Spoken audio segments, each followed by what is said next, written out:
Hi and welcome everybody. We're so excited to have Congresswoman Barbara Lee here, candidate for Senate. And I just want to welcome you to the Center for Change. Congresswoman obviously supports our values. We support her values. However, the party has not made an endorsement, so this little get-together is on behalf of the campaign, not on behalf of the Monterey County Democrats. As much as we love her, we're not allowed to do anything specific yet. So there are buttons, there are donation, there's a sign up for some events that we're having, a music event and a notice about another event we're having.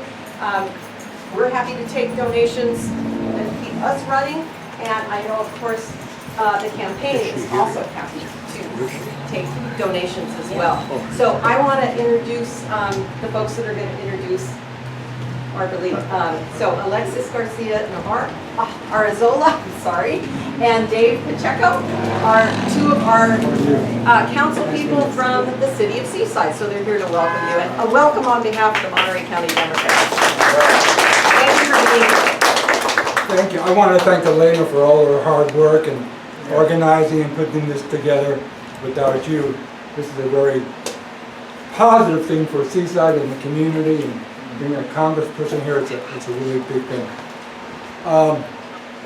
It's a great honor to be here, to be co-hosting this with our Councilman Garcia as far as the introduction goes. Introduce Congressman Barbara Lee. Looking at her 100-page bio of all the wonderful things that she, and tried to bring it down to about 30 seconds, I did highlight a few things that were important to me. So we have a few things in common that I bet you don't know. We both raised our boys by ourselves as single parents. We both went to Catholic schools. Your Catholic school focused on justice and peace, and mine focused on hitting us with rulers. It was a different time, different school. Councilman Garcia and I work at bringing people together and finding areas where we can achieve commonality and bringing people together for positive change in Seaside. Congressman Lee, in reading her complicated, wonderful bio, has done it. She integrated a cheerleading school team back in high school. To do that in itself, your job should have been done, but you continue to achieve. She brought 500 people together in a job, people of all colors, making money in her area of service. Again, 500 people working together is always very challenging. She authored 67 bills that were passed in the California that were signed by a Republican governor. See, that's about bringing people together, unifying people together, and that's important. Her leadership and communication skills gets the job done. It's not about talking about getting the job done. And has made changes for California and the United States. Congressman Lee has been a congressman since 1998.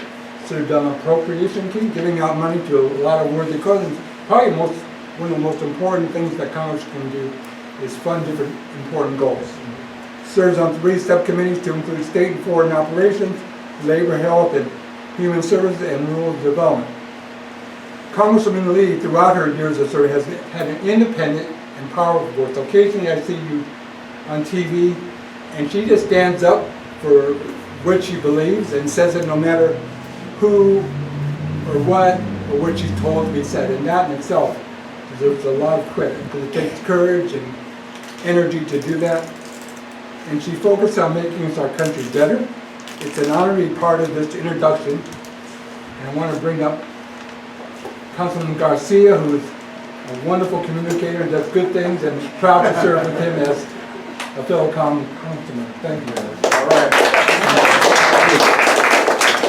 Thank you, Councilmember Pacheco. We really appreciate that introduction. I think you highlighted too many key points that Congresswoman Barbara Lee has done. And for us, it's very important and such an honor to have you today, Congresswoman, here in Seaside, to talk to our community members, to understand what we go through. And our city of Seaside is a small city, but very powerful city of 35,000 individuals with deep roots in our community, historically a military community as well, and we're deeply prideful in that. And we continuously get together as a community, advocate for one another, and more than anything, lean on one another. And I think that's something that you have demonstrated as well throughout your time in Congress, working together, working across the aisle with community members and leaders. And I think that really means how to be an effective leader. And for you to be here in Seaside and to be here with us as a community means a lot to us in general. So on behalf of the city of Seaside and on behalf of the residents of Seaside, I deeply welcome you and good luck on everything. Thank you for being here.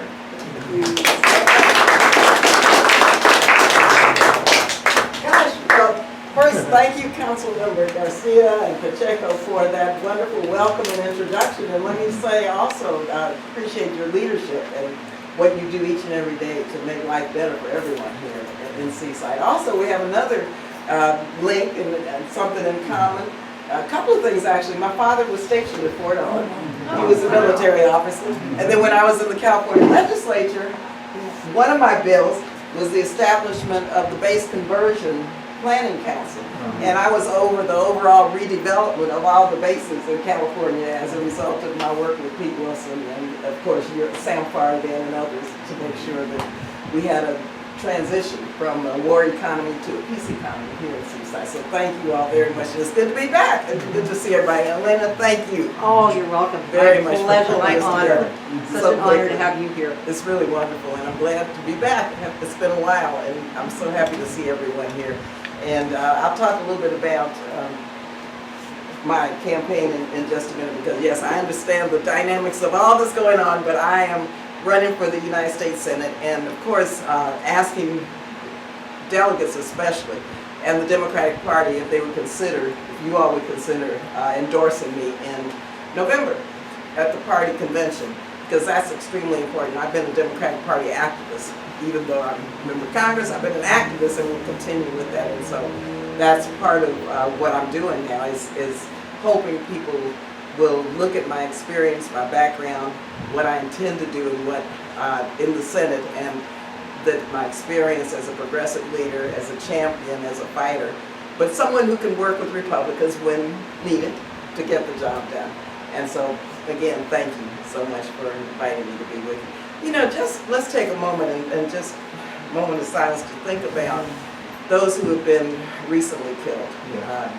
Orange County, in Jacksonville, and those who were injured in Pasadena, gun violence. This is something that is toxic, gun violence and white supremacy, and we need to just take a moment and think about that.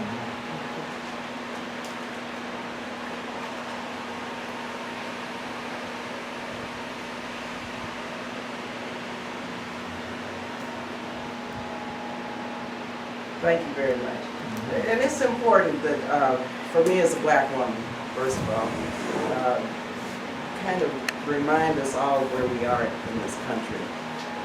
And the intersection between gun violence and the availability of guns and white supremacy and what's taking place is an extremely important moment for us to understand why we have to fight to protect our democracy, but also fight to really protect people at this point, because it's getting to be a very, very dangerous moment in California and in the United States. A bit about my background. I was born and raised in El Paso, Texas, in an immigrant community. My dad was stationed at Fort Bliss, and then he actually, well, before I was born, but he was in Italy with the 92nd Battalion. This was the all-black battalion supporting the Normandy invasion. And my mother was one of the first 12 students to integrate the University of Texas at El Paso. It was an NAACP lawsuit that she decided she'd be part of that lawsuit. My grandfather was the first African-American letter carrier in El Paso, Texas. his mother, my great-grandmother, was born during slavery in Galveston, and they migrated to El Paso. And so I come from a family that was very oriented toward justice, civil rights, and making sure that their 3 daughters had the best possible education in El Paso. Schools were segregated in El Paso. And even though the black school was the best school, my family decided no more participation in segregation. Of course, we couldn't go to the theaters, we couldn't go to drive-in movies. My dad would try to take us to restaurants in his uniform, and we'd be told, I'm sorry, but we don't serve, and they'd use the N-word. So segregation was alive and well. And so they sent us to Catholic school because of that. Catholic schools were the only schools that were integrated. But my sister and I were the only 2 African American students at St. Joseph's for 8 years, which was quite a challenge there. Yes, the Sisters of Loretta taught me, and their whole order is about service and peace and justice, but they were disciplinarians, let me tell you. I mean, they made me every day diagram sentences. We had to study logic every day. The Monsignor was there in the classroom making sure we were on track. So it was quite a rigorous education. But when I graduated from the 8th grade, my family decided it's time to move to California.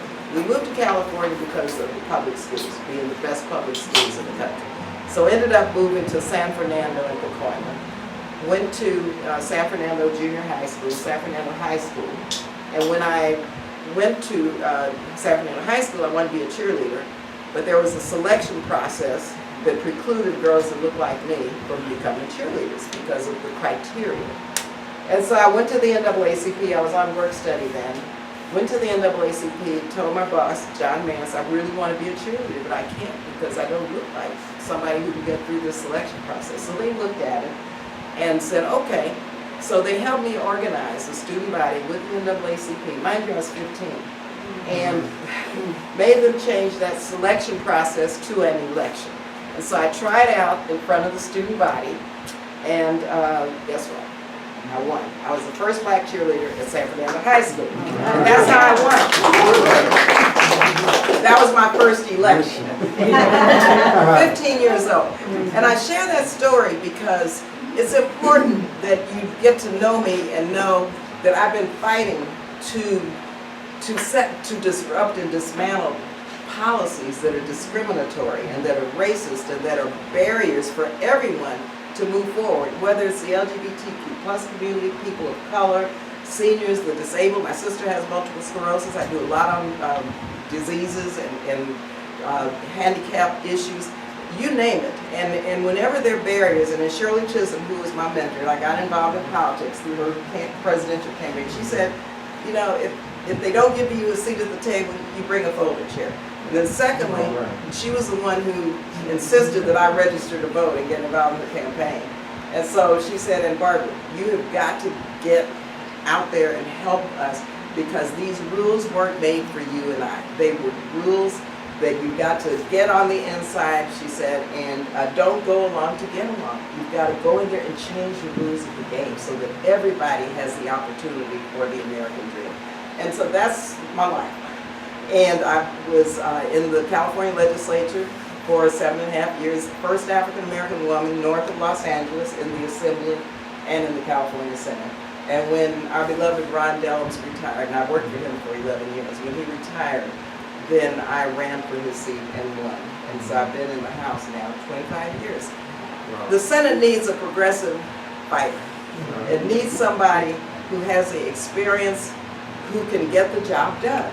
And you know, many of you may know or remember that I was the only one who voted against the authorization to use military force because that took away congressional responsibility and authority from declaring war. But also it was a blank check. It was overly broad. It was 3 days after the horrific attacks on this country. And in fact, we have to be rational in our response. You just don't give away your authority to any president. Fast forward, it's been used over 20-some times now, in 20-some countries, over 40-some times, including authorization to spy, domestic spying. And so I've been trying to repeal that authorization. Finally, last year, 49 Republicans joined me. The president said he would sign it if we could get it to his desk. Got it out of the Senate last year. Senator Kane picked it up. It came back to the House because it was toward the end of session. So now I'm working to get it out of the House again with Republicans. And some talk about ability to work with Republicans when I need to. You know who Chip Roy is, right? Mm-hmm. I'm working with Chip Roy and the MAGA extremists because they have their own reasons. But we're working together to try to get it out off the House floor again this year. And hopefully we'll be able to get it to the president's desk. But I share that one story because I'm a progressive Democrat, but also I'm someone who really wants to deliver and have delivered by knowing when to fight, how to fight, and will fight, but also know how to work to deliver for the people of California. And my record, and hopefully you'll get a chance to learn more about me. There's a documentary that won the NAACP Image Award 2 years ago, which I was surprised beat out Tina and Attica and Summer Soul. I resisted this film, but it's on Amazon Prime if you want to learn more about my history. Finally, I'll just say here in California, you know, some of the toughest issues we're dealing with throughout this state, we're dealing with throughout the country. Climate change, there's an emergency. You all know here in coastal areas what that means, and you know what it means to the most vulnerable populations. And our young people deserve a planet. And I have the endorsement, actually, of the Gen Zs for Change, young people, the San Diego Young Democrats. They're all working with me because they know my history on environmental justice, on climate, and what needs to happen in the Senate to make sure that all of our climate policies are such and our laws are such that we have an earth for them, because that's who inherits this. And so they know I'm working for, not for myself, but for them. Secondly, housing is a big issue. I mean, in America, the richest and most powerful country in the world, we should not have one person unsheltered, and veterans, I mean, living on the streets. How immoral is that? And so in California, here we have an affordability crisis combined with the cost of living. I mean, who can afford to live off of $15 an hour when an apartment is close to $3,000 a month? And the cost, if you want to purchase a home, which is so far out of the vision or dreams of young people, you're talking about almost $1 million. In my own district in Oakland right now, the average African-American family makes about $50,000, that's a family of 4, yet the average cost of a house or a condo, one bedroom, is about $1 million. You can't survive like that. So you need a senator who understands what it means in terms of being poor, being, you know, out there. After a very terrible marriage, survivor of domestic violence, I had to go on welfare. I had to go on public assistance. I had to go to that welfare office for food stamps. At the same time, I was in college, at Mills College, trying to get an education to take care of my family.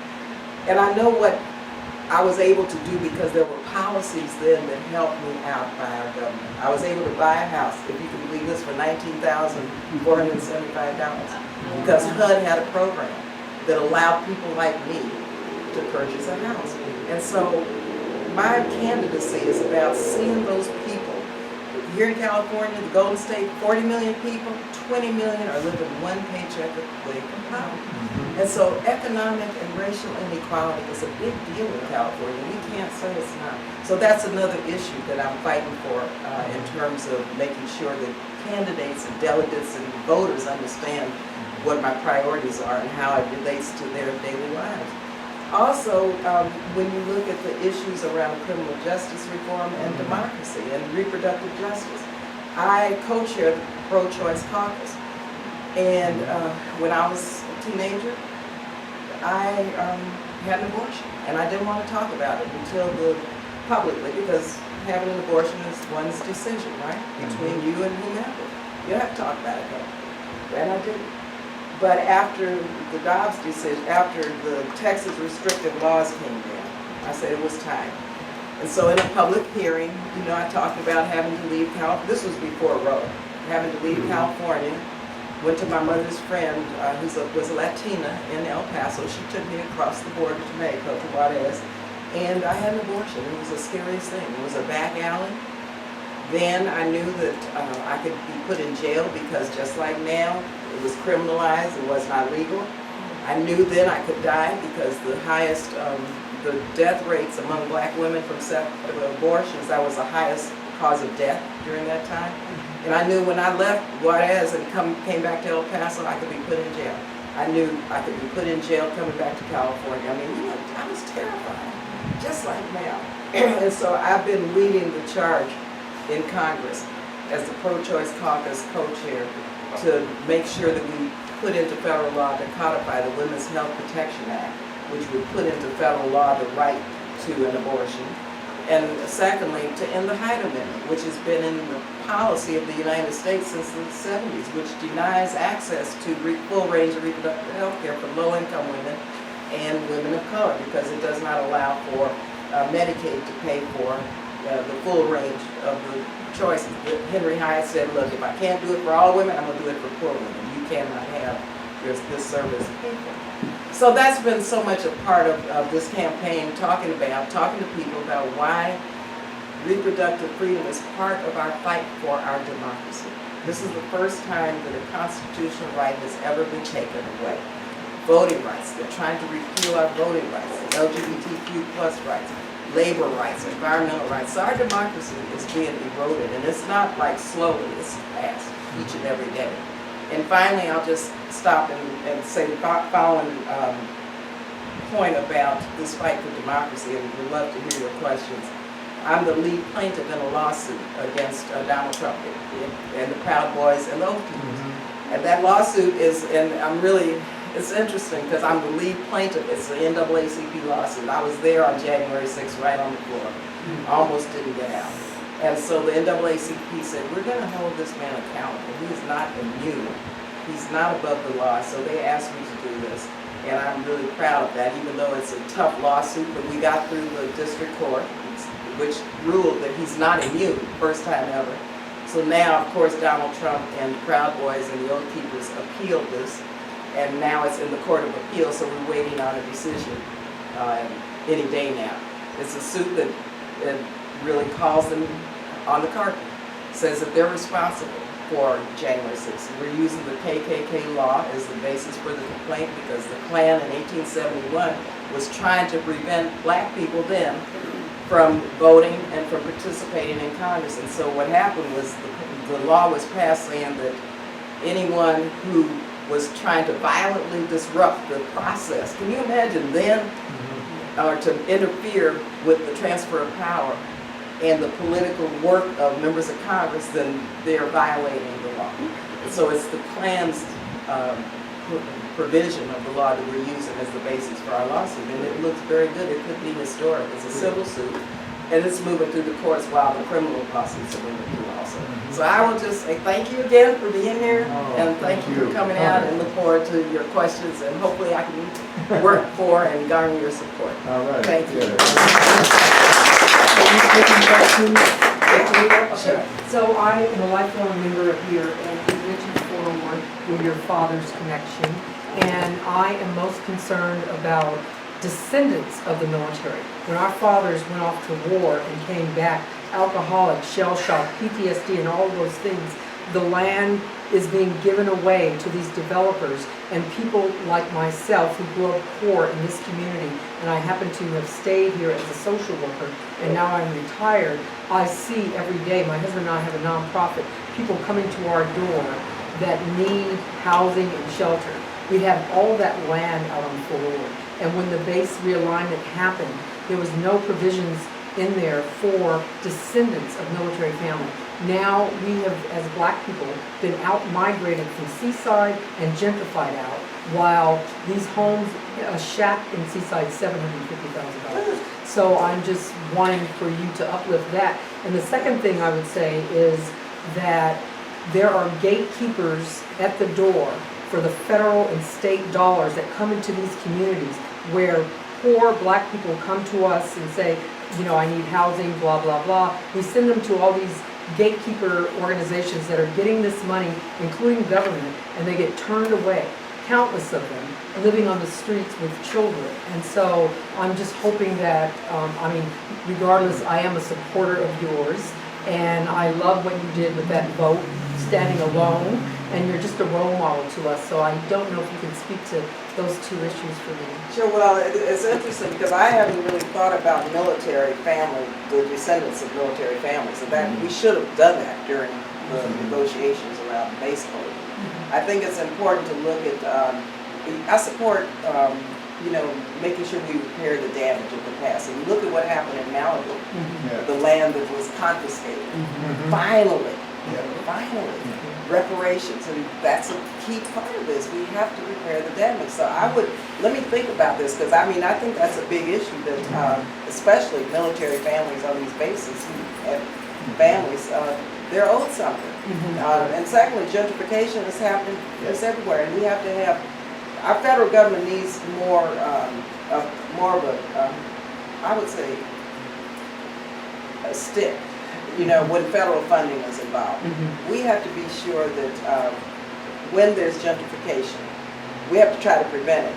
But if it occurs, then we've got to make sure that affordable housing is part of that before we give and invest federal dollars in any development around here. And a lot of developers get federal funds to do a lot, and the banks do that. So we need to be able to provide a stick and some requirements on that. Yeah, because that's happening everywhere. It's a shame and disgrace that it's happening in Seaside, because I know a little bit about the history of Seaside. Yes. And, it shouldn't happen. Right, absolutely. And this, this whole thing of out-migration and gentrification is such a profound issue here.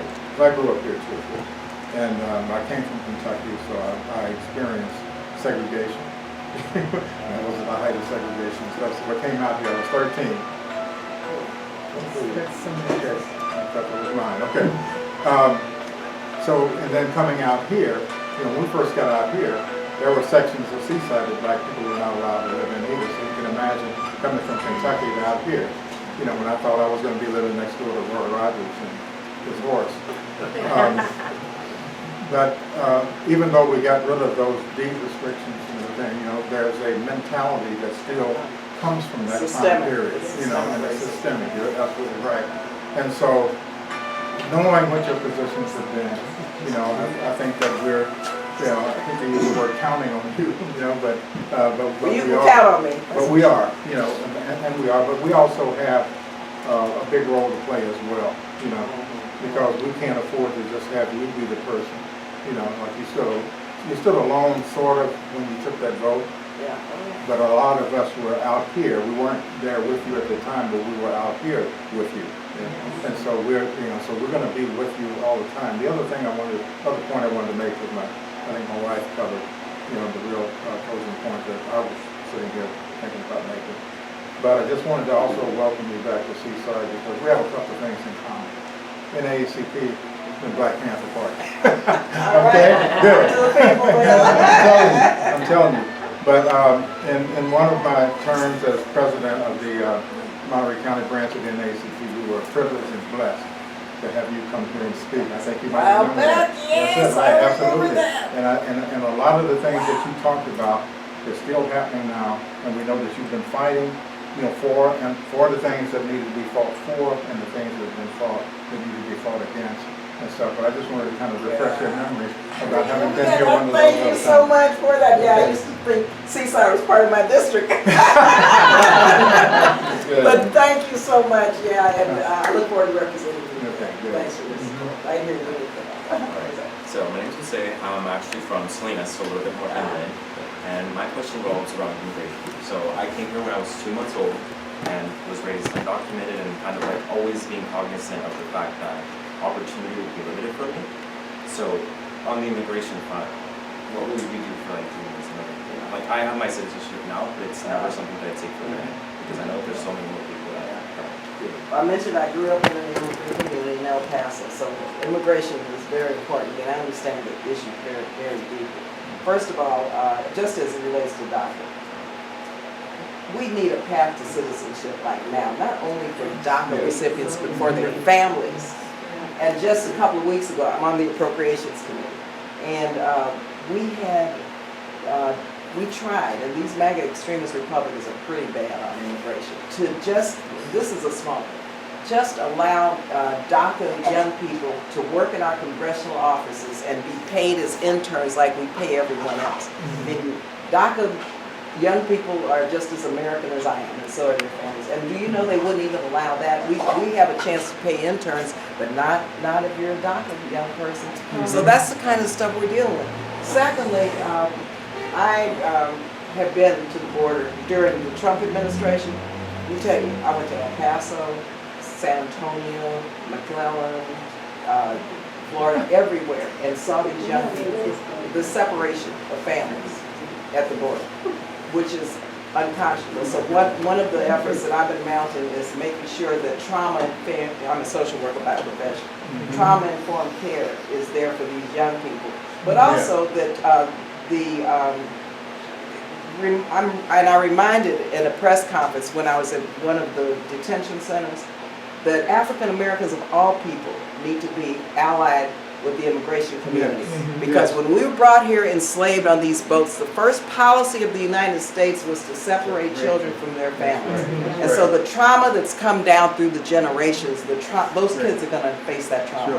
And I really worry about that. And so that's why as a social worker, I fight for resources just for the support services for young people. Bottom line is, I don't agree with the president's position. He's continuing too much of the Trump administration's policies, even though some of his policies make sense. But this stay in Mexico, no. This seeking asylum in another country first before you come to the United States, we have asylum laws here. We have legal pathways to asylum. That should be what you're doing.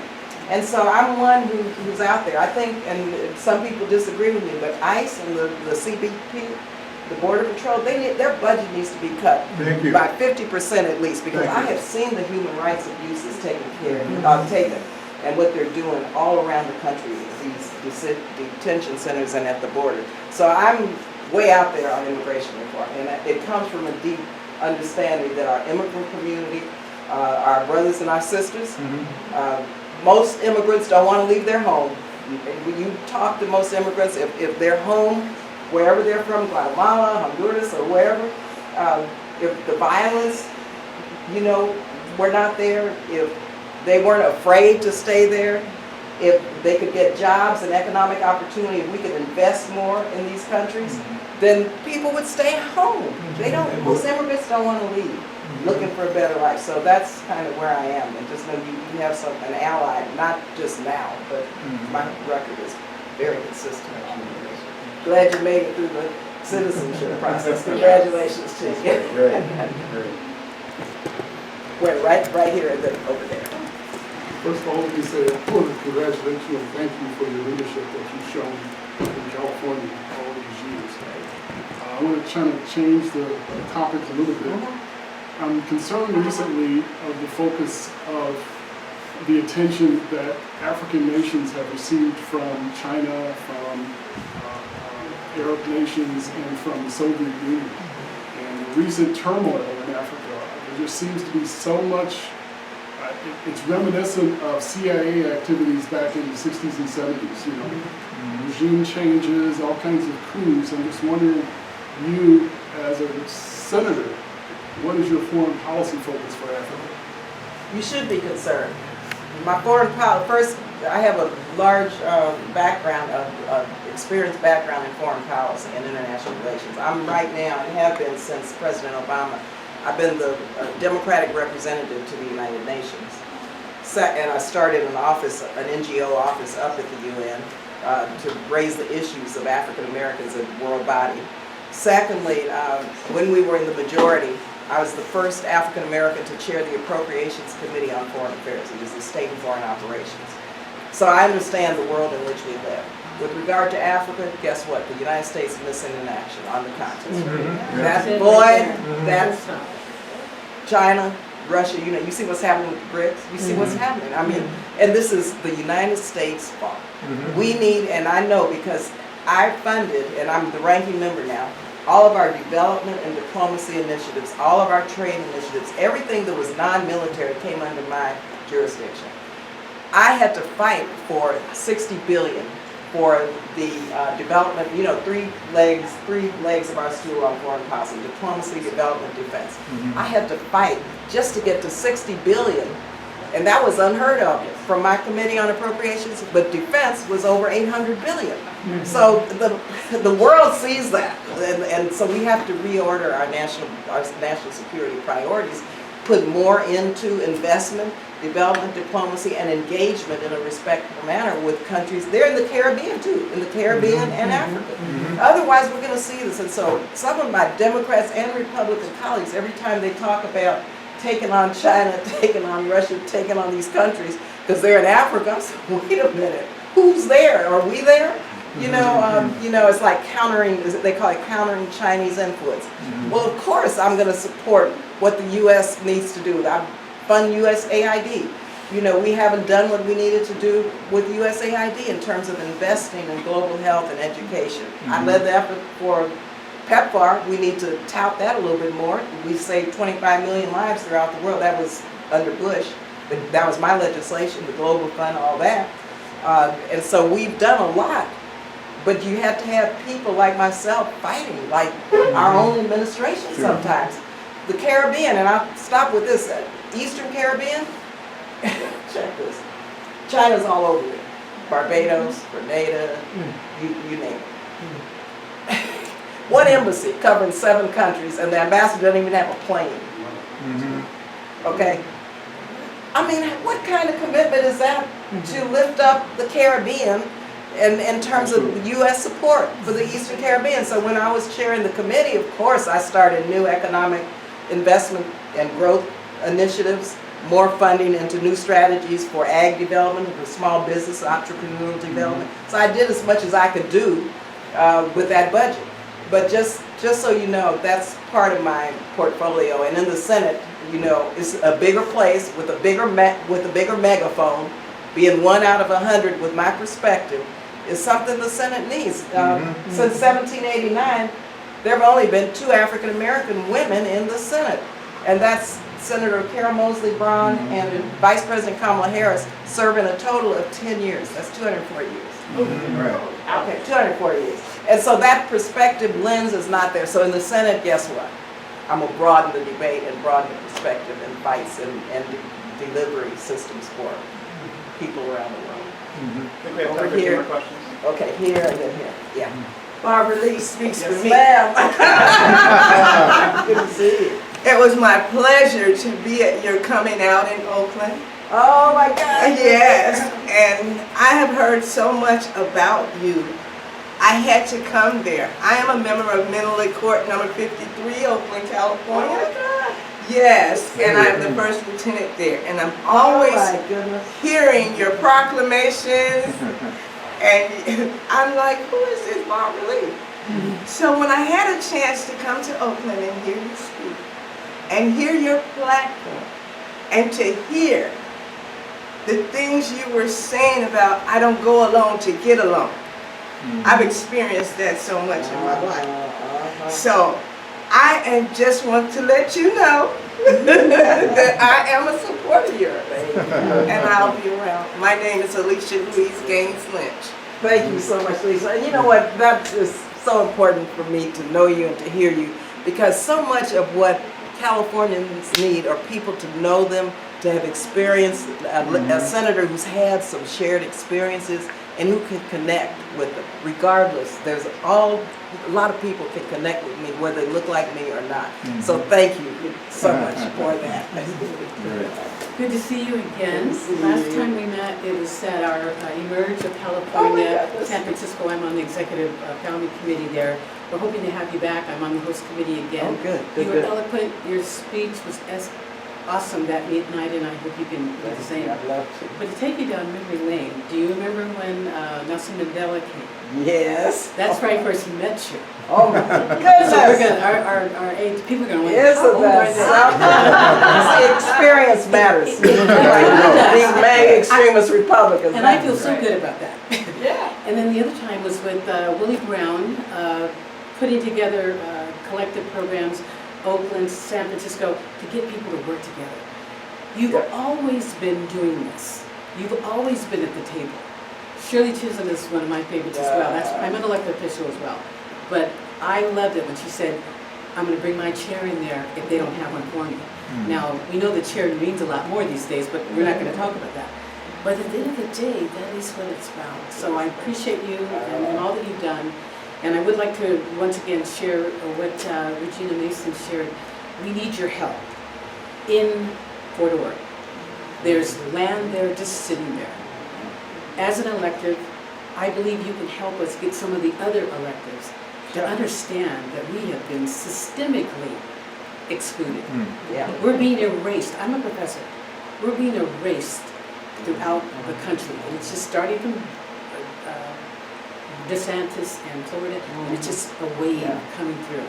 I literally am working on 3 books for kids right now because I don't want these little African-American children to not know their history.